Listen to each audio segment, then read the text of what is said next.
जय श्री कृष्ण भक्तों।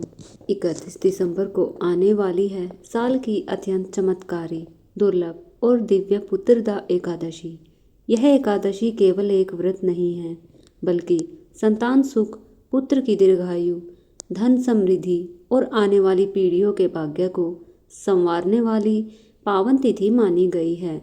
शास्त्रों में कहा गया है कि यदि इसी दिन तुलसी माता से जुड़ा कोई भी उपाय श्रद्धा और सही विधि से कर लिया जाए तो भक्त की हर मनोकामना पूर्ण होती है और ऐसा धन प्राप्त होता है कि व्यक्ति गिनते गिनते थक जाता है।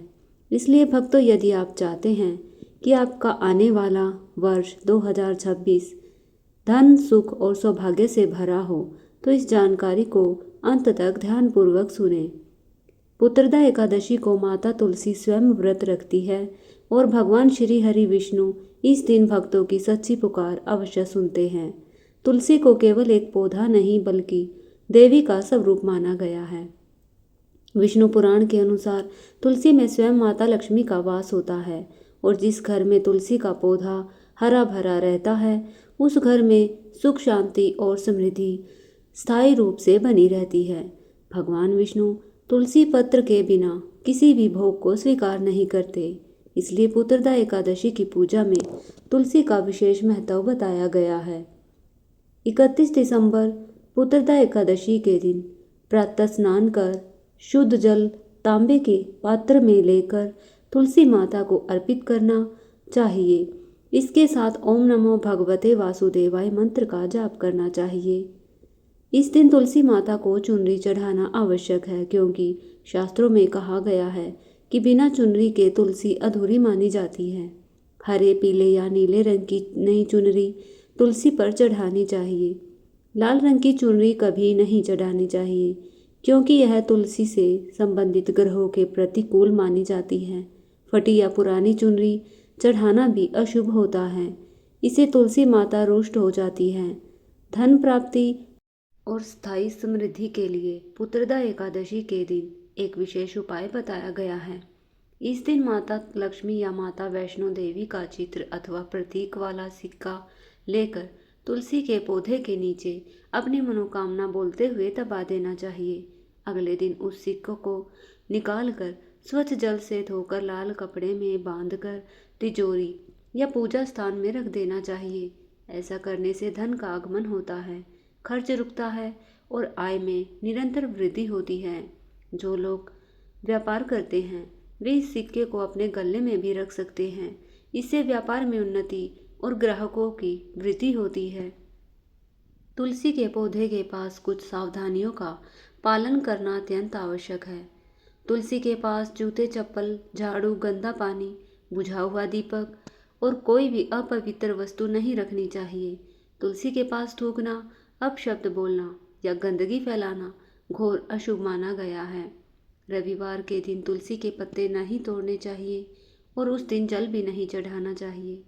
तुलसी के पत्ते नाखून से तोड़ना भी निषिद्ध है।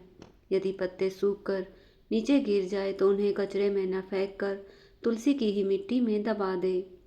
शास्त्रों में यह भी कहा गया है कि तुलसी के गमले में अन्य पौधे नहीं लगाने चाहिए, न ही कांटेदार या नागफनी जैसे मरुस्थलीय पौधे तुलसी के पास रखने नहीं चाहिए। इससे नकारात्मकता ऊर्जा बढ़ती है। यदि तुलसी के पास केले का पौधा लगाया जाए तो अत्यंत शुभ माना जाता है, क्योंकि केले में भी भगवान विष्णु का वास माना गया है। तुलसी का पौधा कभी नाली, बाथरूम या गंदे स्थान के पास नहीं रखना चाहिए। घर में तुलसी का पौधा सूखना आने वाली विपत्ति और धन हानि का संकेत माना गया है, इसलिए इसका विशेष ध्यान रखना चाहिए। यदि तुलसी के गमले में शालिग्राम रखा जाए तो उसका फल और भी अधिक बढ़ जाता है। शालिग्राम भगवान विष्णु का निराकार स्वरूप माना गया है और यह स्वयंभू होता है। तुलसी के साथ शालिग्राम की पूजा करने से घर की नकारात्मक ऊर्जा नष्ट होती है। पुत्रदा एकादशी के पीछे एक अत्यंत भावपूर्ण पौराणिक कथा भी जुड़ी है। प्राचीन काल में भद्रावती नगरी के धर्मात्मा राजा और रानी के पास अपार वैभव होने के बावजूद संतान नहीं थी। ऋषियों के बताए अनुसार उन्होंने पौष एकादशी का व्रत, तुलसी पूजन और भगवान विष्णु की आराधना की, जिससे प्रसन्न होकर श्री हरि ने उन्हें तेजस्वी पुत्र का वरदान दिया। इसी कारण यह एकादशी पुत्रदा कहलाती है और संतान सुख प्रदान करने वाली मानी गई है।